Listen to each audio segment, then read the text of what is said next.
వచనాలు చదువుకుందాం. ఆదికాండము 17వ అధ్యాయము మొదటి 2 వచనము 4 వచనాలు చదువుకున్నాం. అబ్రాహాము 99 ఏళ్ల వాడైనప్పుడు యెహోవా అతనికి ప్రత్యక్షమై, నేను సర్వశక్తిగల దేవుడను, నా సన్నిధిలో నడుచుచు నిందారహితుడవై ఉండుము, నాకును నీకును మధ్య నా నిబంధనను నియమించి నిన్ను అత్యధికంగా అభివృద్ధి పొందించదని అతనితో చెప్పాను. అబ్రాహాము సాగిలపడి ఉండగా దేవుడు అతనితో మాట్లాడి, ఇదిగో నేను నియమించిన నా నిబంధన నీతో చేసి ఉన్నాను, నీవు అనేక జనములకు తండ్రి వగుదువు. ప్రార్థన చేసుకున్నాను.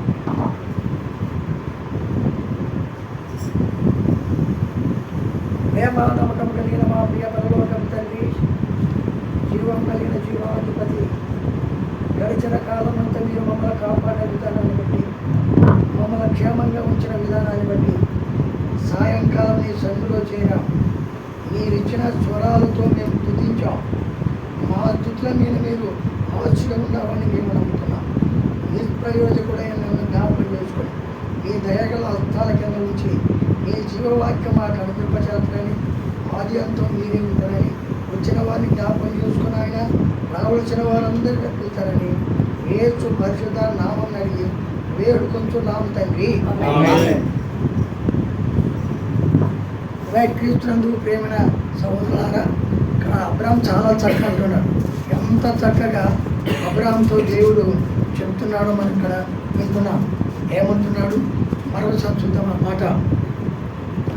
అబ్రాహాము 99 ఏళ్ల వాడైనప్పుడు యెహోవా అతనికి ప్రత్యక్షమై, నేను సర్వశక్తి గల దేవుడను, పంచభూతాలను ఏర్పాటు చేసిన దేవుడు, ఆకాశము, భూమి, అగ్ని, వాయువు, నీరు, అలాగా పంచభూతాలను ఏర్పాటు చేసిన గొప్ప దేవుడు మన దేవుడు. ఆ పంచభూతాలను ఏర్పాటు చేసి పంచభూతాల్లో మనములో ఉంచాడు. ఆ పంచభూతాల్లో ఉన్నవాడు మన తాత అయిన అబ్రహాము మొట్టమొదట. అది లేదా చాలా చక్కగా ఏమంటాడో తెలుసునా? అబ్రహాము 99 ఏళ్ల వాడైనప్పుడు యెహోవా అతనికి ప్రత్యక్షమై, నేను సర్వశక్తి గల దేవుడను, నా సన్నిధిలో నడుచుతూ నిందారహితుడవై, ఏ నింద పడకూడదు. కానీ దేవుడు నమ్ముకుంటే నిందలు ఎక్కువ.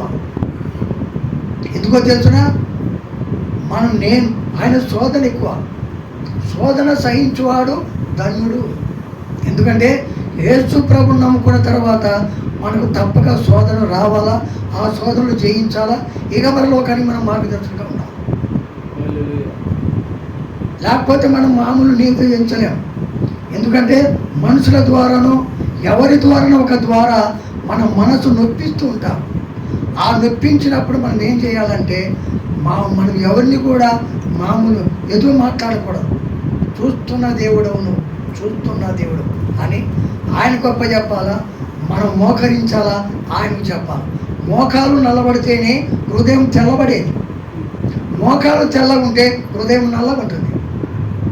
మోకరించే స్థితి ఉంటే, మోకరించగలిసిన వారు కూడా కూర్చొని ప్రార్థన చేస్తుంటారు.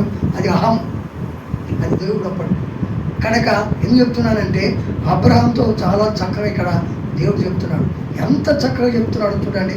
ఆనాడు మన తాతకు, ఈనాడు మనకు, ఈనాడు మనలా తెలుస్తున్నాడు. చాలా చక్కగా తెలుస్తాం. ఏమంటున్నాడు? అబ్రహాము 99 ఏళ్ల వాడైనప్పుడు యెహోవా అతనికి ప్రత్యక్షమై, సర్వశక్తి గల దేవుడను, నా సన్నిధిని నడుచుచు నిందారహితుడవై ఉండుము, నాకును నీకును మధ్య నా నిబంధనను నియమించి నిన్ను అత్యధికంగా అత్యధికంగా చెప్పడం శక్యంగా అర్థం. ఈనాడు ప్రజలంతా ఎవరి ద్వారా? ఆయన ద్వారానే. ప్రపంచమంతా మనుషులు, పశువులు అంటే పంచభూతాలన్నీ ఎవరి ద్వారా అంటే ఆయన ద్వారా. అత్యధికం అంటే అది. రెండవది, ఒక మనిషిని ఆశీర్వాదించడం కూడా అత్యధికమే. దేవుడు మనం ఆశీర్వాదాలు పొందాలి. నువ్వు ధనవంతుడిగా ఉండాలి కానీ దరిద్రుడిగా ఉండమని చెప్పలే. ఒకసారి కొరింథీయులకు రాసిన మొదటి పత్రిక చూడండి, ఆ విషయం చూద్దాం. కొరింథీయులకు రాసిన 2వ పత్రిక చాలా చక్కగా చూడు. కొరింథీయులకు రాసిన 2వ పత్రిక 12వ అధ్యాయం 14 చదువుకున్నాం. 12:14 ఇదిగో ఈ మూడవసారి మీ ఎద్దకు వచ్చుటకు సిద్ధంగా ఉన్నాను. వచ్చినప్పుడు మీకు భారంగా ఉండను. మీ సొత్తును కాదు మిమ్మునే కోరుచున్నాను. పిల్లలు తల్లిదండ్రుల కొరకు కాదు, తల్లిదండ్రులే పిల్లల కొరకు. అది నీకు పిల్లలు ఇచ్చారంటే దేహి అనకూడదు. నీ పిల్లలు ఇలాగా ఉండాలి. నీ సంపాదన ఎలాగ ఉండాలా? మామూలు సారాయి తాగటోళ్ళకు, ప్యాకాట్ తాగటోళ్ళకు అనేక విధాల ఖర్చు పెట్టేది, ఇంట్లోకి వచ్చేది అన్నం వండినవా అంటారు. ఈ సంపాదన ఎలాగ ఉండాలంటే నువ్వు సంపాదించుకో. బజార్లో పోతుంటావు, బాబు బాబు అంటే 10 పైసలు ఇచ్చేయి. నువ్వు మంచి పనిలో ఉంటావు. భవతి భిక్షాం దేవుడు వస్తే పోయిరానకూడదు. ఆ పని అక్కడ వదిలిపెట్టి అక్కడ బియ్యం కానీ 10 పైసలు డబ్బులు కానీ ఇవ్వాలి.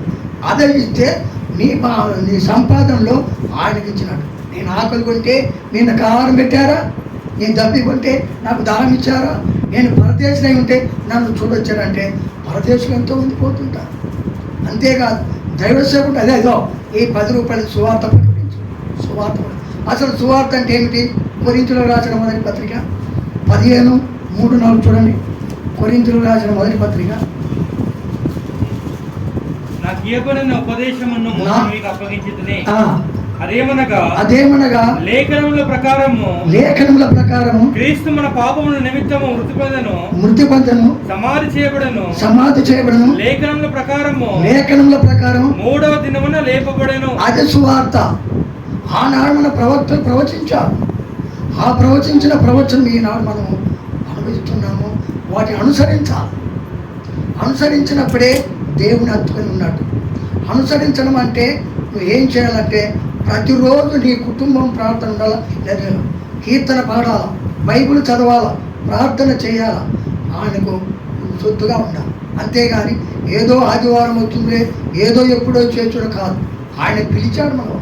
మన తల్లి గర్భంలో రూపింపక ముందే మనం ఆయన సొత్తుగా ఉండాలని, ఇగవరలోకానికి మార్గదర్శకులుగా ఉండాలని ఆయన ఉండాలని మనల్ని పిలిచాడు. పిలిచిన మనము ఆయనకి ఇష్టలుగా ఉండాలి. అందుకనే ధనవంతులుగా ఉండాలి. ధనుడు అంటే మామూలు తింటున్నాడు, త్రాగుతున్నాడు, నాలాంటి దరిద్రుడు పోతే పెట్టలే, అందుకు ధనవంతుడు పరలోకం చేయడన్నాడు. అదే మామూలు సామెతలు 13:22 చూడండి. సామెతలు 13:22 చూడండి.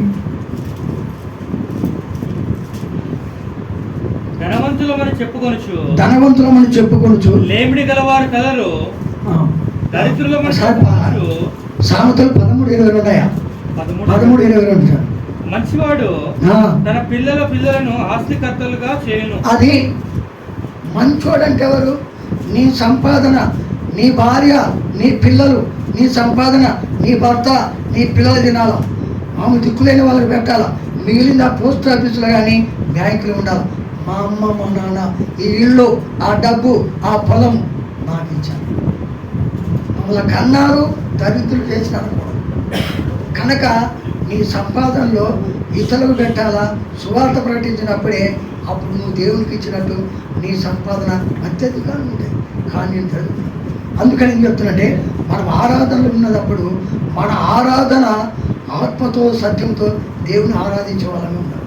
అక్కడే కీర్తన చూడ ఒకసారి 39వ అధ్యాయం 1-4 చదువుకున్నాం. ఎందుకంటే తొందరగా అయిపోతే మనం కీర్తనలు 39వ అధ్యాయము 1-4 చూడండి. కీర్తనగా నా నాలుకతో పాపం చేయకున్నట్లు నా మార్గములను జాగ్రత్తగా చూసుకుంటాను. అది ఇక్కడ చాలా చక్కగా చూడండి. ఎంత దావీదు చాలా చక్కగా దేవుడికి మొరపెడుతున్నాడు. భక్తిహీనులు నా ఎదుట ఉన్నప్పుడు నా నోటికి చిక్కము ఉంచుకుందును అనుకుంటుంది. నేను ఏమీ మాట్లాడక మౌనినైతిని, క్షేమము గురించి అయినను భర్తగా నేను మౌనంగా ఉంటుంది. అయినను నా విచారము అధికమాయను. చాలా చక్కగా చూడండి. దావీదు మామూలు దావీదు సౌలు కదా, కానీ దావీదైతే దేవుని యందు భయభక్తులు ఉన్నాడు, సౌలు మాత్రం లేడు. దావీదు ఎన్నోసార్లు చంపాలని వేటాడాడు, కానీ దేవుడు ఏర్పరచుకున్న కుమారుని ఎవడు ఏం చేయలేడు. చివరకు ఎవడైతే చేయాలనుకుంటాడో చెడు వాడే పతనం. అందుకని ఇక్కడ ఏమంటున్నాడు? నా నాలుగుతో పాపం చేయకూడదు. పాపం అంటే ఆజ్ఞాతిక్రమమే పాపం. ఒక మనిషిని దూషించడం పాపం. మనం అబద్ధం ఆడడం పాపం. ఒక మనిషి మీద లేనిపోయి చెప్పడం పాపం.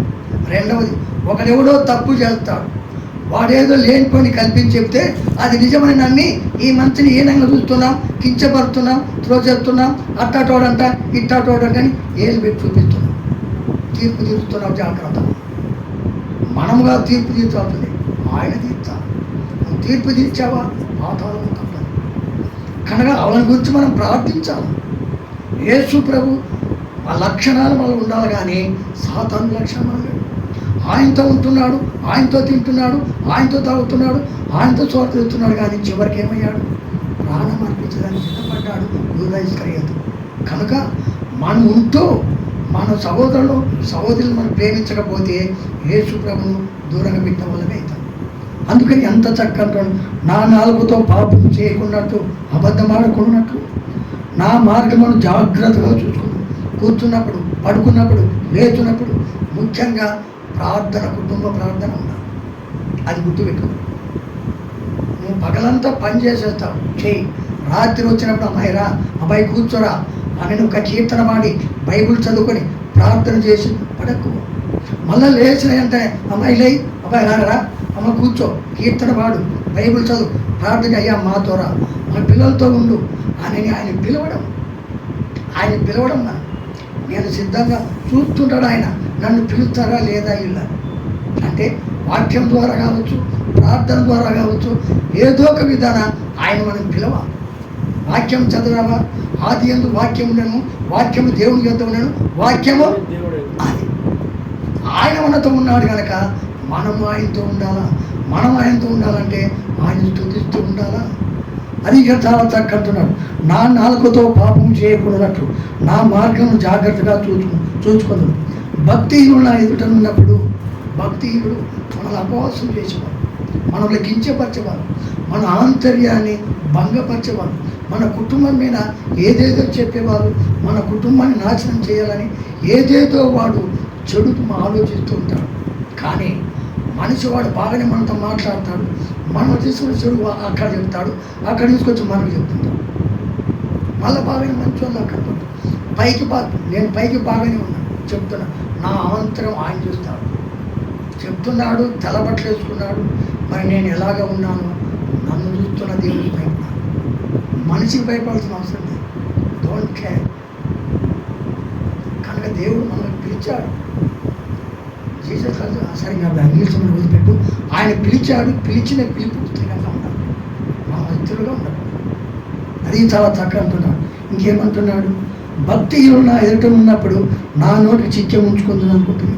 కనుక మనం ఉన్నప్పుడు ఈ లోక సంబంధం నీకు చెప్పకుండా సువార్త ప్రకటించాలి. అది గుర్తుపెట్టు. నువ్వు పక్కన ప్రయాణం చేస్తుంటాడు, నీ పక్కన కూర్చుంటాడు, యేసు ప్రభువు ప్రయాణం వింటే చెప్పు, లేకుంటే మానుకో. లేదా నువ్వు మామూలు ఎక్కడున్నా నీతో ఉన్న మనిషి మనం సువార్త చెప్పాలి. ఎందుకంటే మనల్ని పిలిచాడు ఆయన. ఎందుకు పిలిచాడు? ఆయన గురించి ప్రకటించాలి, ఆయన గురించి కనపరచాలి, ఆయన గురించి మనము ఎవరిలోక మార్గానికి అనేకులను సిద్ధపాటు చేస్తాం. అలాగే సిద్ధపరచడానికి మనం ఏర్పరచుకున్న మనము సిద్ధులుగా ఉండాలి, కానీ అసిద్ధులుగా ఉండాలి. అది గుర్తుపెట్టుకోవాలి. అందుకే చాలా చక్కగా మనల్ని హెచ్చరిస్తున్నాడు. ఇప్పుడు నేను ఏమీ మాట్లాడక మౌనునైతిని, క్షేమము గురించైనను పలకగా నేను మౌనంగా ఉంది. ఆ విధంగా వాళ్ళు ఉన్నప్పుడు ఏదేదో అంటుంటే మౌనంగా ఉన్నారు. దావీదు ఎన్నోసార్లు సౌలు అనేక విధాలుగా చంపాలని ఎన్నో విధాలు చేశాడు. ఒక గృహలో కూడా చివరికి ఏం చేశాడు? ఆ గృహలో వద్దు చివరకు మామూలు కోసి పెట్టినా కూడా ఏమనుకున్నాడు? ఆయన చంపకూడదు, దేవుడు ఆశీర్వదించాడు, ఆయన పరిశుద్ధాత్మ పొందేవాడు. అలాంటి వాడిని కాదన్నాడు, చివరికి అది నీకయ్యాడు. కనుక మనం ఎవడు ఏం చేసినా మనం మోకరించి ప్రార్థించడం ఆయన గొప్ప చెప్పాలి, కానీ మనం తీర్పు తీర్చకూడదు, మనం దేశించకూడదు, మనం ఎల్లప్పుడూ పోడకూడదు. కనుక ఎందుకు పిలుస్తున్నాడంటే, ఒకప్పుడు మనం హిందూ సిద్ధాంతాన్ని పాటిస్తున్నాం, బొమ్మలకు మొక్కుతున్నాం, బొమ్మల పూజలు చేస్తున్నాం, మా తిరుపతులు పోతున్నాం, ఎన్నెన్నో సిద్ధాంతాలు, హిందూ సిద్ధాంతాలు పాటిస్తున్నాం. కానీ క్రైస్తవ సిద్ధాంతం చాలా పవిత్రమైనది. భారతము, భాగవతము, రామాయణము, పురాణం, ఉపనిషత్తులు, భగవద్గీత, ఋగ్వేదము, యజుర్వేదము, అధర్వవేదం, సామవేదాలు 4 కూడా యేసు ప్రభు గురించి ఉన్నాయి. శుద్ధ బ్రాహ్మణం ఈ 4 వేదాల్లో ఆయన గురించి ఉన్నాయి కానీ చెప్పరు. కానీ మా బ్రతుకు మారదు. పాపలేక మాకు ఉన్నది, మా బ్రతుకు మారదోయ్, మా బ్రతుకు అదే అన్న. కనుక మన బ్రతుకు ఎవరు? మనం కష్టపడాలి. ఎవరిచ్చాడు? ఆయన. ఆయన ఉన్నాడు కనుక నీవు, నీ కుటుంబం అత్యధికంగా ఆశీర్వదించబడాలి. నువ్వు కూర్చున్నప్పుడు, పడుకున్నప్పుడు, లేచినప్పుడు నామాన్ని ధ్యానించు. ఆ నామాన్ని ధ్యానించు. ఆ ధ్యానమే నేను అనేక విధాలుగా దేవుడు ఆశీర్వదకరంగా చేస్తాడు. అందుకనే మన అక్కడ ఇంకొక మాట చూడాలి, కొద్దిగా చెప్తాను అన్నాడు. అక్కడ చూద్దాం. ఆ కీర్తనలు 17వ అధ్యాయము 7, 9 చదువుకున్నాం. అక్కడే కీర్తనలు 7వ అధ్యాయం 17వ అధ్యాయం 7, 9. నీ శరణు వారిని వారి మీదికి లేచు వారి చేతిలో నుండి నీ కుడి చేత రక్షించువాడా, నీ కృపాతిశయములు చూపుము. ఒకడు తన కనుపాపను కాపాడుకున్నట్లు నన్ను కాపాడుము. చక్కని మాట చూడండి, ఎంత చక్కగా మనల్ని హెచ్చరిస్తాడో చూడండి. చాలా చక్కగా మనల్ని హెచ్చరిస్తున్నాడు. ఇప్పుడు ఆయన ఏమంటున్నాడు చూడండి. 7వ వచనం, నీ శరణు వచ్చిన వారిని వారి మీద లేచు వారి చేతిలో నుండి నీ కుడి చేత రక్షించువాడా. శరణుదొచ్చుట, ఆయన హత్తుకొనుట. ఆయన అంటే శరణుదొచ్చడం అంటే మనం సువార్త ద్వారా, మామూలు దేవుని దగ్గర వచ్చి సువార్త ద్వారా వచ్చావా, దర్శనాల ద్వారా వచ్చావా, ప్రార్థన ద్వారా వచ్చావా? ఎలా వచ్చావు నువ్వు? ఏ విధంగా వచ్చావో ఒకసారి ఆలోచించి. నా మటుకైతే సువార్త ద్వారా వచ్చాను. సరే, తర్వాత చూద్దాము. ఏదేమైనా మనం పిలిచాడు, మనం వచ్చాము కనుక వచ్చిన మనము వెనకడ వేయడు. ఏమన్నా కంపం ఉంది, ఆ కంపను మనం తీసి పక్కన పెట్టడమా, దాటిపోవడము. కంప శత్రువు. కంప ఎవడంటే శత్రువు. ఎవడా శత్రువు? మనతోనే ఉంటాడు, మనతో తింటాడు, మనతో తాగుతాడు, మనల గురించి చెడుగా చెప్తుంటాడు. ఆ కుటుంబం మంచిది కాదయ్యా, వాడు మంచోడు కాదయ్యా, ఆ పిల్లలు ఎందుకు చేసుకుంటావయ్యా, వాడికి పిల్లలు ఎందుకు ఇచ్చావయ్యా, వాడికి అప్పు ఎందుకు ఇచ్చావయ్యా, వాడు అని పదాన్ని వాడతాడు. కనుక ప్రియమైన సహోదరులారా, దేవుడు పిలిచిన మనమందరం కూడా ఒకరిలో ఒకరు ప్రేమానురాగాలు కలిగి జీవించినప్పుడే యేసు ప్రభు నీతో నాతో ఉన్నాడు. అది లేనప్పుడు ఆయన మనం దూరం పెట్టి మనమైతే. అందుకనే ఎంత చక్కగా దారితీస్తున్నాడో చాలా చక్కగా పెడుతున్నాడు. ఏమంటున్నాడు? నీ శరణు వచ్చిన వారిని వారి మీద లేచి వారి చేతిలో నుండి నీ కుడి చేత రక్షించువాడా, నీ కృపాతిశయములను చూపుము. కృప మనం పొందలేని గొప్ప బహుమానాన్ని ఉచితంగా పొందడమే కృప. మానడి గింజలు పొలం లేస్తే గాదరి గింజలు ఇంటికి రావడం కృప. నీకు ఉద్యోగం రావడం కృప. నువ్వు పెద్ద చదువు చదవడం కృప. ఈరోజు యేసు ప్రభు నమ్మడమే గొప్ప కృప. అది గుర్తుపెట్టుకో. శారీరకమైన కృప, ఆత్మీయ కృప రెండు ఉన్నాయి. మనం శారీరకమైన కృప పొందాము, ఆత్మీయ కృప యేసు ప్రభు. యేసు ప్రభు కృపామయుడు. ఆయన పొందిన మనము స్థిరంగా ఉన్నాం. ఈ భూమి మీద మీకు ఎంతవరకు కావాల్సిందో అంతవరకు చక్కగా నడిపిస్తాడు ఆయన. మనకు తోడుగా ఉంటాడు. మనకు కట్టే ఆయన, మనకు కట్టే. అలాంటి దేవుడిని మనం ఎలా ఉంటానంటే మనకు శోధన అంటాడు కదా, ఆ మాట కూడా చూద్దాము. యాకోబు పత్రిక చూడండి ఒకసారి.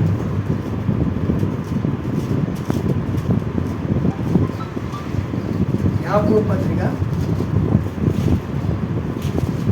మొదటి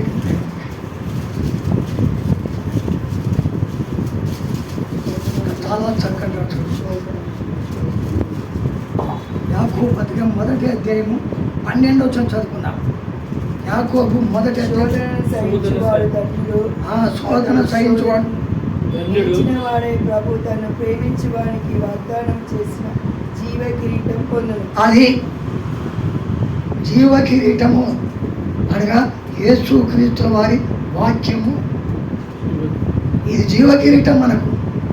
ఈ జీవ కిరీటము తీసేయాలని సాతాను వాడు ఎంత పడుతుంటాడు అంటే మన మనసు నొప్పించడము, తీసివేయుట, మన మనసును బాధించడము, తీసివేయట, మన కుటుంబాల గురించి చెడు చెప్పడము, తీసివేయట, మన బిడ్డల గురించి మనం ఏదో ఒక విధానం వాడు మనసు నొప్పించడమే తీసివేయట.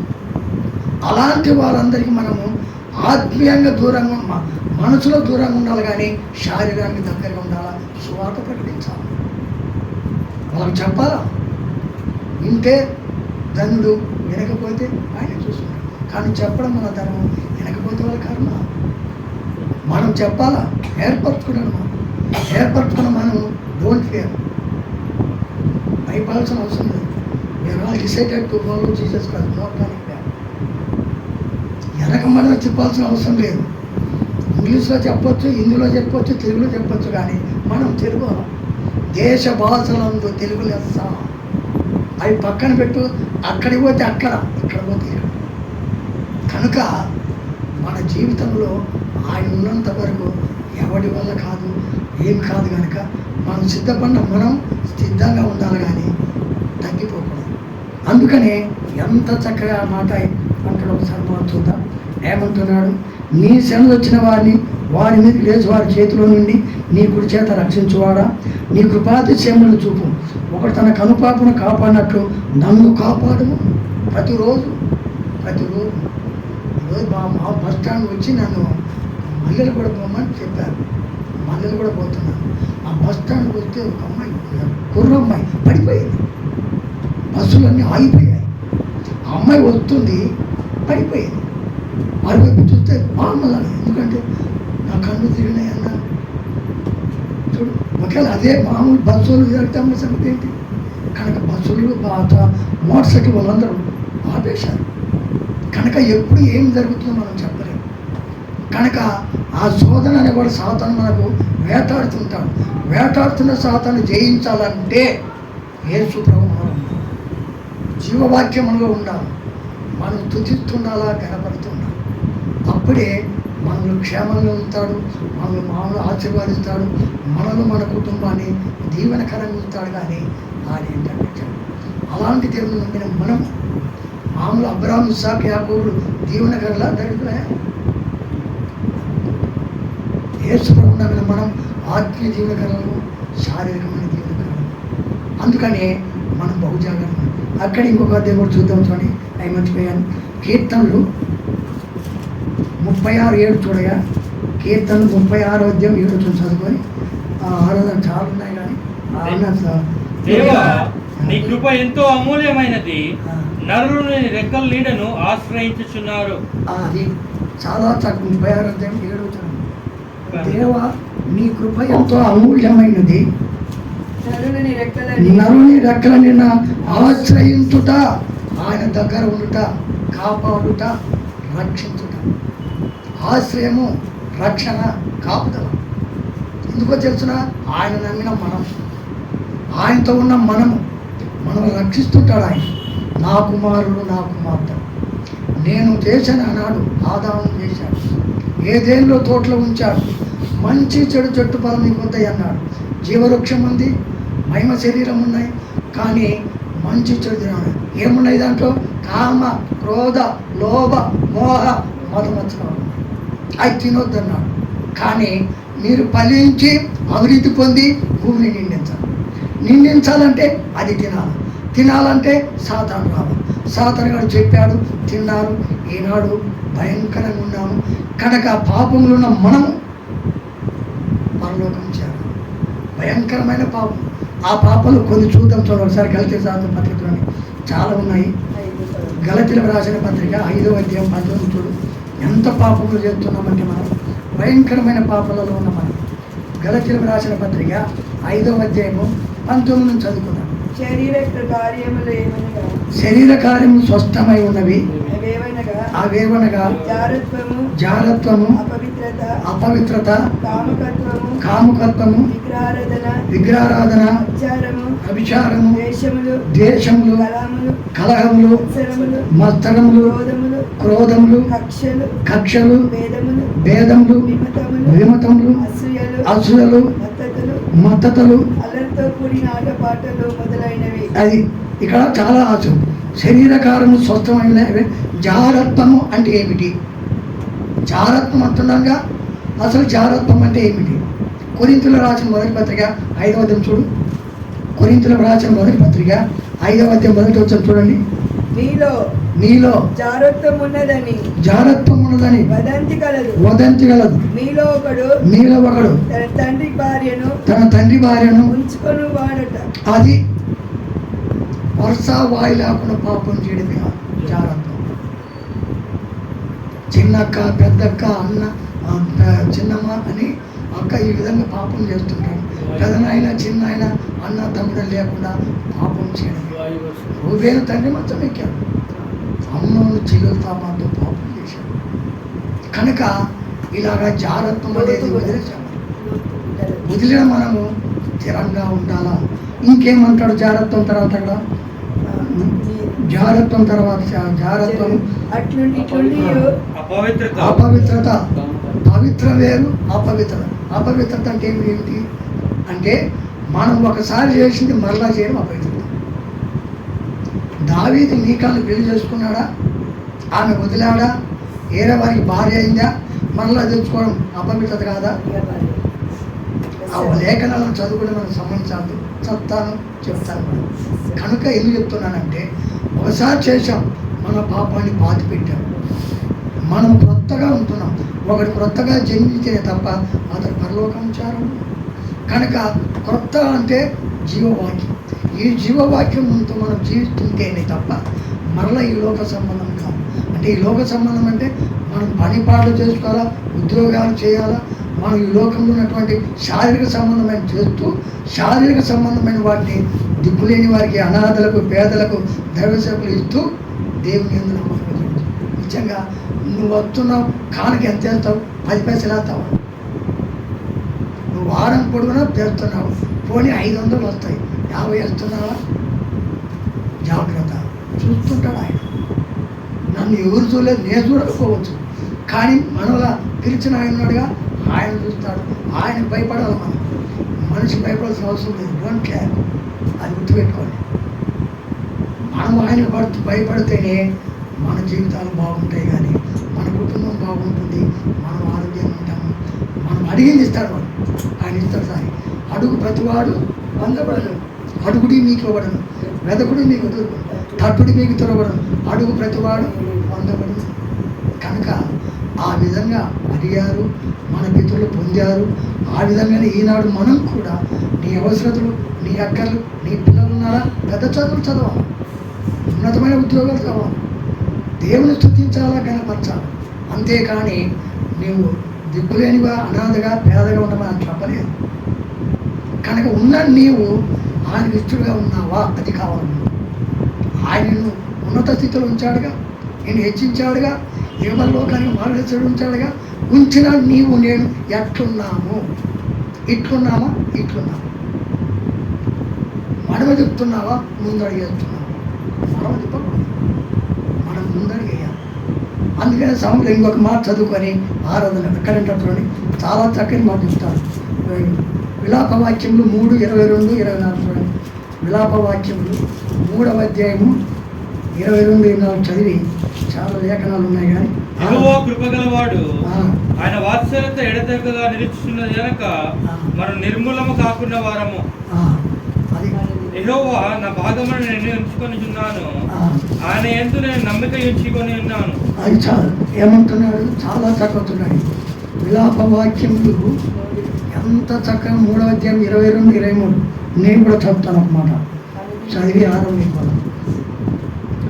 23 అనుదినము నూతనముగా ఆయనకు వాత్సల్యత పుట్టించుతున్నాను. అనుదినము నూతనముగా ఆయనకు వాత్సల్యత, దేవుణ్ణి ఆనందపరచుట, ఘనపరచుట. అది గుర్తుపెట్టుకోండి. ప్రతిరోజు మనము కీర్తన పాడి, బైబిల్ చదివి ప్రార్థించావా, ఆయన సొత్తు. ఎందుకంటే మనల్ని పిలిచాడు ఆయన. మన తల్లి గర్భంలో ఉండకముందే, రూపింపకముందే ఆయన యందు నమ్మకంగా ఉండాలని, ఆయన సొత్తుగా జీవించాలని, మహిమ శరీరంతో ఆయన దగ్గర చేరాలని. మన్నైనది వెనకటి వల్ల మన్నై ఆత్మ తాను దయచేసిన ఆయన దగ్గర చేరడానికి సిద్ధపడ మనము ఎలాగా ఉన్నాం జాగ్రత్త. అందుకే హెచ్చరిస్తున్నాడు ఆయన. హెచ్చరించిన ఆయన హెచ్చరిక మనం స్థిరంగా ఉండాలి, మనం అస్థిరంగా ఉండాలి. ఎంత చక్కగా ఉంటున్నాడు చూడు. మరోసారి ఏమంటున్నాడు? యెహోవా కృపగలవాడు, ఆయన వాత్సల్యత ఎడతెగక నిలుస్తున్నది కనుక మనం నిర్మలం కాకుండా వారు. అనుదినము నూతనంగా ఆయనకు వార్తలతో పుట్టిస్తున్నది. నీవు ఎంతైనా నమ్మదగిన వాడు, ఎంతైనా నీవు ఈ లోకం వదిలేంత వరకు నువ్వు గొప్పవాడిగా కావాలి. ఎంతైనా అంటే ఉన్నతమంత వరకు నువ్వు కావాలా. నువ్వు నమ్మకంగా ఉండాలా. ఎంతైనా ఎంత గొప్ప మాట, ఎంత గొప్పగా మనలో ఎత్తున్నాడు ఒకసారి. ఎంత గొప్పగా మనలో ఎత్తున్నాడు ఆలోచన చేయండి. కనుక అలాగా దేవుని నమ్మిన నీవు నేను మనం ఆయన స్థిరుడుగా ఉంటాము, గనపరుద్దాం, ఆరాధిద్దాం. ఎవరిలో కానీ మాట ముఖ్యంగా అనేకులు ప్రార్థించేటప్పుడు కానీ, బస్సులు పోయేటప్పుడే కానీ, నీతో వచ్చేటప్పుడు కానీ అని నేను బస్సులు పోయేటప్పుడు నా పక్కన అన్న కూర్చున్నాను. కూర్చొని మామూలు ఈశ్వర అంటుంటే నేను కూర్చున్నాను. కూర్చొని ఈశ్వర అన్నాడు. ఏమయ్యా మనకు దేవుడు లేడా అన్నాడు. ముక్కోటి దేవుళ్ళు ఉన్నారు, ముక్కోటి దేవుళ్ళు ఉన్నారు. కానీ యేసు ప్రభు తల్లి గర్భంలో పురుష సంయోగంలో జన్మించినాడు కదా. మానవుడు భయంకరమైన పాపంలో ఉన్నాడు. అట్టి పాపంని విడిపించడాని కోసం పరలోకం నుండి శరీరధారంగా వచ్చాడు ఆయన. ఆయన ఏం చేశాడంటే ఈ లోకంలో భయంకరమైన పాపం చేశాడు కాదు, నాలో పాపం ఉన్నదని మీరెవరు స్థాపించడానికి స్థాపించాడు. ఆయన మీద నింద చేశారు, అపవాసం చేశారు, తిరుగుతారు, ఎంతో హింస పెట్టినా మాట కూడా అన్నవాడు కాదు ఆయన. చివరికి ఏం చేశారు ఆయన? ఆ శిలువలో చంపారు, 3వ దినాన లేచారు. మరి నువ్వు రాముడు అంటున్నావే, రామునికి భార్య ఎందుకు? ఆమె శరీరీచ్చ ఉందా? ఒకప్పుడు నేను కూడా ఆయన కనపరిచాను. కనుక ముక్కోడు దేవుళ్ళందరూ కూడా ఎవరు కూడా మృత్యుంజయుడు కాదు. వాళ్ళు యేసు ప్రభు మృత్యుంజయుడు. మరలా ఆయన రాబోతున్నాడు. కానీ మన దేవుడు చెప్పారా? ఆలోచన చేయి అని ఆయనకు నాకు సంభాషణ జరిగి కర్నూలు నుంచి నిధులు వచ్చేంత వరకు నడుచు, అయ్యా క్షమించయ్యా అని నేను క్షమించను కాదు, యేసు ప్రభుని స్మరించుకో. యేసు ప్రభు అంటే ఆయనకు ధూపదీప నైవేద్యాలు మామూలు ఇవన్నీ అవసరం. ధూపదీప నైవేద్యాలు మా ఏయో పెడుతుంటాం మనం, అవి అవసరం లేదు. నీ నోట యేసు ప్రభు అంటే చాలు. అలాగ అనుకుని ఆయన స్తుతించమని అలా చెప్పుకుంటూ పోతున్నాం. కనుక మనం త్వరలో ఎప్పుడు కూడా పిలిచిన దేవుని మనము ఆయన స్తుతిస్తుండాలా, గనపడుతుండాలా, మహిమపడుతుండాలా. దేవుని వాక్యం దీవించిన వాడు.